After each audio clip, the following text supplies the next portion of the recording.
Hello, Hello, how are you? I'm good. Uh, Today we will discuss about plans and decisions. Okay. Yes. Do you have a plan in your life?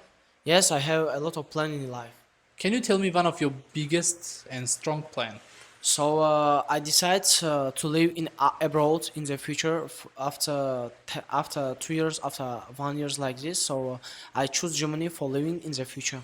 And what's your biggest dream? Do you want to come true in your life? My biggest dream for study in abroad. Okay, which country do you like?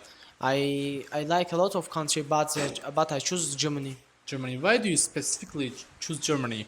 Because in Germany you can find a lot of opportunities. You can find a lot of jobs. The salary is a high in Germany. A Okay, lo- do you have a pen friend from Germany? no, I don't have any friend there. Okay.